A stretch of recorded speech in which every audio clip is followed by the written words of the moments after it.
One of the Israeli journalists that I put a great deal of stock in is Caroline Glick. Whatever subject she covers it with great integrity, and she's usually just spot on. I want to read just a portion of an article that she wrote last week concerning an incident that took place last week. In testimony last week before the House Committee in charge of State Department funding, U.S. Ambassador to the UN, Samantha Power, acknowledged that the Obama administration intends to abandon the U.S.'s 50-year policy of supporting Israel at the United Nations. After 50 years, the United States is going to abandon its support of Israel in the United Nations. After going through the tired motions of pledging support to Israel, quote, when it matters, Power refused to rule out the possibility that the U.S. would support anti-Israel resolutions in the UN Security Council to limit Israeli sovereignty and control to the lands within the 1949 armistice lines that are absolutely indefensible.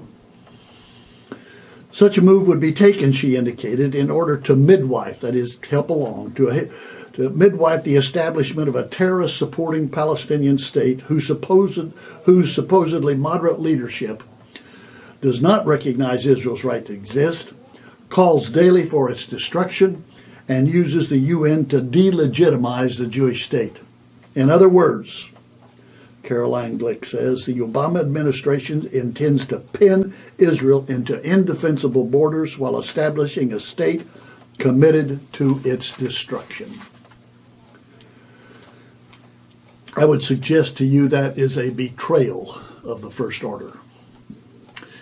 We have had anti-Israel presidents in the past who've taken anti-Israel actions, but we have never had a vicious and malicious president as President Obama is toward Israel today. There is an aggressive, visceral hostility toward Israel on the part of this president. And in making these statements and taking this action, establishing this kind of a policy, he has placed himself in a position to receive the curse of God. In Genesis chapter 12, verse 3,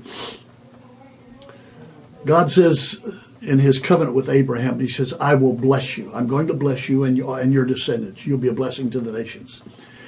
And he says, I will bless those who bless you, and those who curse you, I will curse. Now God has spoken, and he's not stuttered. And he has declared that those who bless Israel, bless the Jewish people, will indeed be blessed. Those who curse them will indeed be cursed. And the president and his administration and his representative here in the UN, Samantha Power, have placed themselves in a position to receive the curse of God because of this vicious action that they have taken toward Israel. It's a betrayal of the First Order. Now, as Christians, believers, we're encouraged to pray for our leadership. And we must do that. Here's how I'm praying for President Obama and his administration. I'm praying the prayer that Hosea prayed against his prostitute wife. It's in Hosea chapter 3.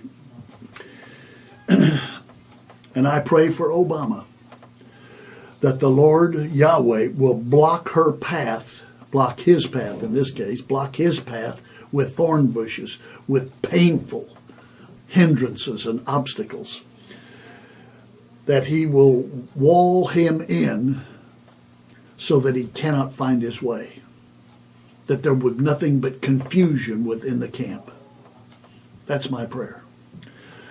But in the meantime, I'm also declaring what the prophet Zechariah, what God says through the prophet Zechariah in Zechariah chapter 3 and verse 2. Yigar Yahweh b'cha Satan. Yahweh rebuke you, Satan. Yahweh, who has chosen Jerusalem, rebuke you. Until next week, Od ki yavo Shiloh, or until Messiah comes, Yivareka Yahweh. Yahweh bless you. Yahweh bless you.